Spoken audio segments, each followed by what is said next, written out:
Cost-benefit analysis.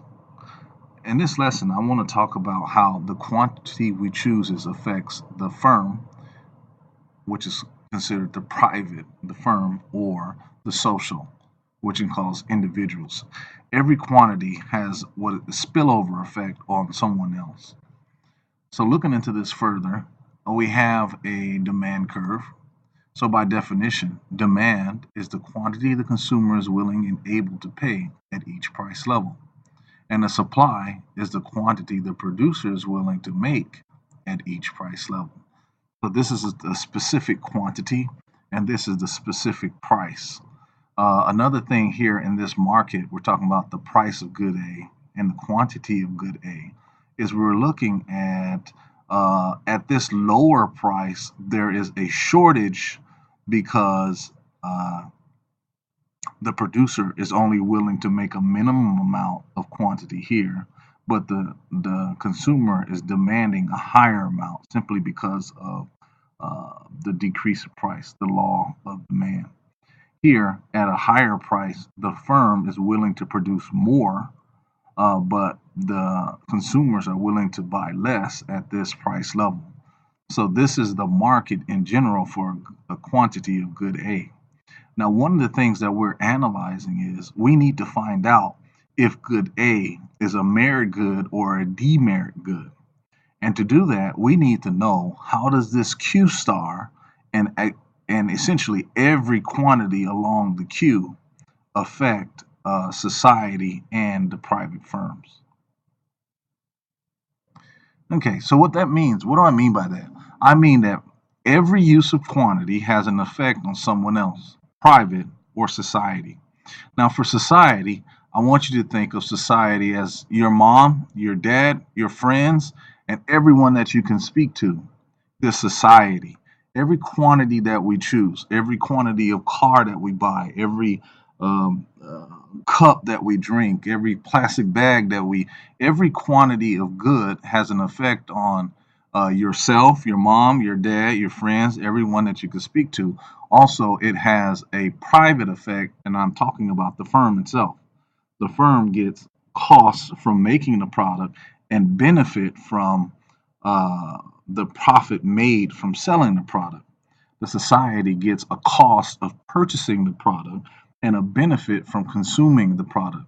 Now we need to know, are is the society better off choosing this specific quantity, or is the private getting all the benefit uh, in terms of the production of that quantity? So that's where we get the term cost benefit analysis. All right. Now we need to talk about what is the situation with the cost. Now, social cost, the cost to society, your mom, your dad, your friends, is the private cost, meaning the cost of making that quantity, plus the external cost. Now, the external cost means that when that quantity is made, like cigarettes, that's the easiest example, or alcohol, are these external costs great or small? Another easy one is the pollution. When a car is purchased, the pollution produces bad air, and one private cost of that is the cost of producing the car. But also, one example of an external cost is the pollution itself. Or now we all have to go buy masks. 25, they're 25 RMB each per mask. My mask costs 300 RMB. I have a big mask. So the private cost of producing that quantity has an external cost of now I have to go buy masks. Now I have to make external costs just because that quantity exists within society. Uh, the social benefits of this are the private benefits plus the external benefits that are created from that quantity being purchased. Social benefits. So the private benefits are what the firm gets in terms of profit, and the external benefits is what is additional benefits that are created because of that quantity. Vaccinations are one of those where there is a private benefit. Someone sold the vaccination for a specific price and they get a revenue, they get that type of benefit. But the external benefit of a vaccination, meaning I get a shot to make sure my health is strong, is that I don't make other people around me sick. Okay. So Whenever we have to do cost benefit analysis, I encourage you to draw the supply and demand schedule such as this. And on one side, I want you to put the cost, and on the other side, I want you to put the benefit.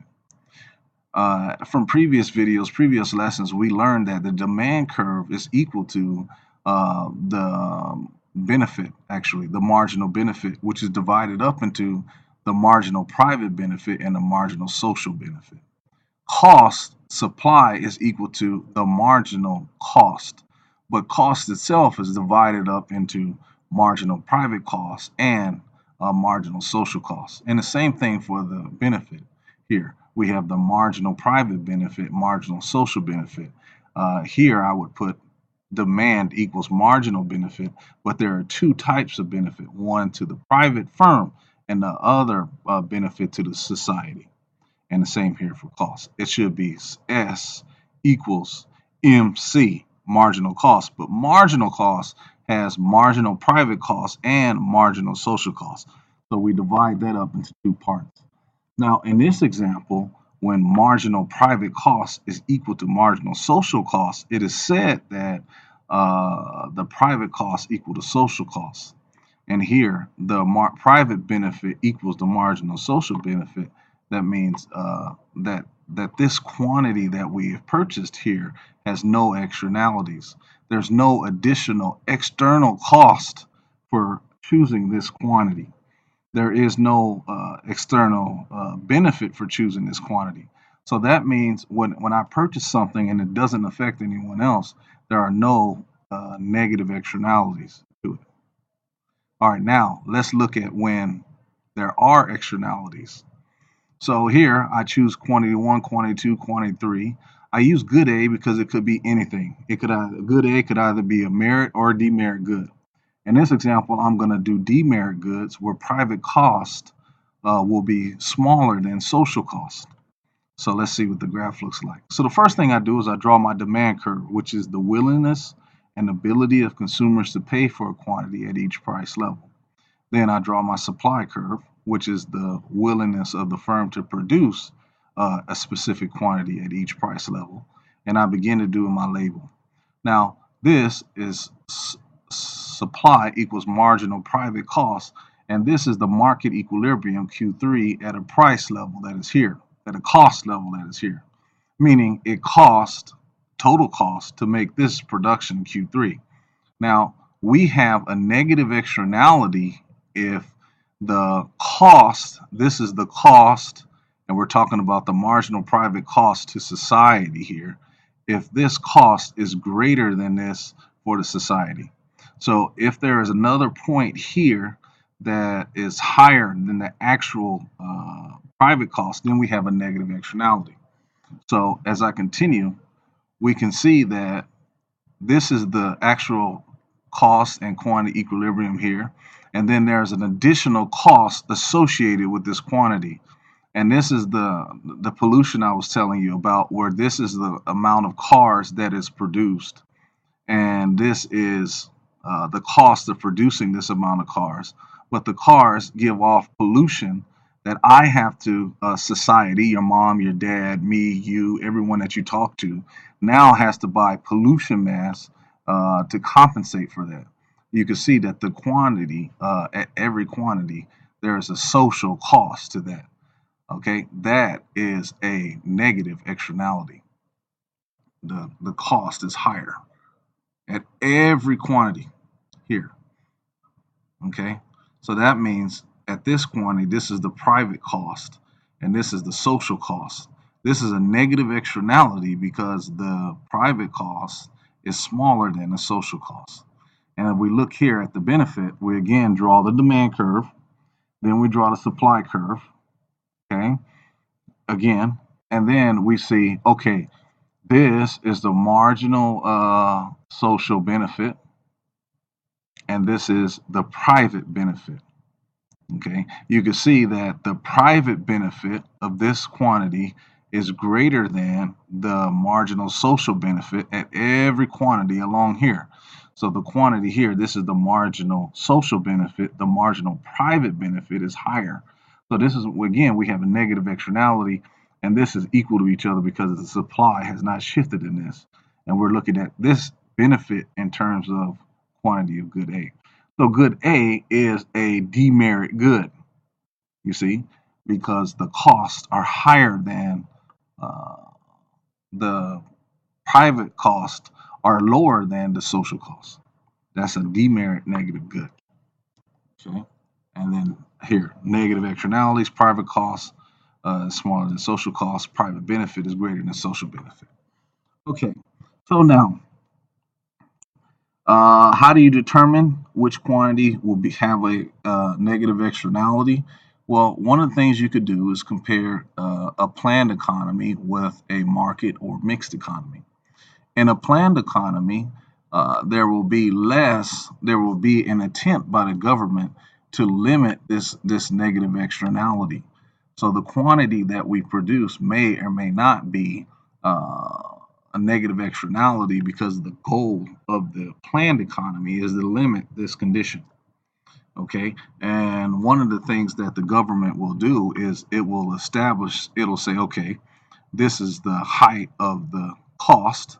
So what we are going to do as the government is we're going to tax you the height of this cost, and it will drive up the factors of production, the cost of the factors of production for the private firm, and it will actually cause this line to shift to the left, and the quantity will decrease to the uh, condition where marginal social cost, excuse me, is equal to marginal social benefit.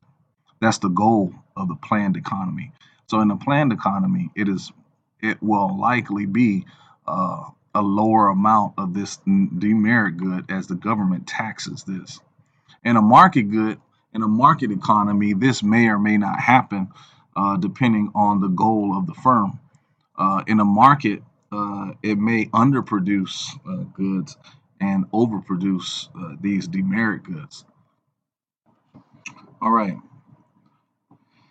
To sum this up, we don't know a good could either have negative externalities or may also have positive externalities. I didn't talk about positive externalities in this video. But to determine if there are any externalities at all, we must do a comparison of social cost and private costs, social benefit and private benefit, to see the relationship.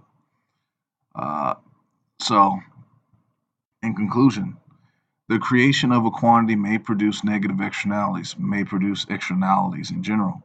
However, a negative externality quantities produced in a command economy will tax to limit production. So one of the goals of a planned economy is to limit these problems, these negative externalities. A market economy may produce negative externalities or may not. It's not automatic. It's not automatic to assume that just because it's a market economy and it's a profit-seeking firm or collection of firms that they will automatically produce negative externalities or automatically produce positive externalities. What we have to do as economists is to conduct a cost benefit analysis.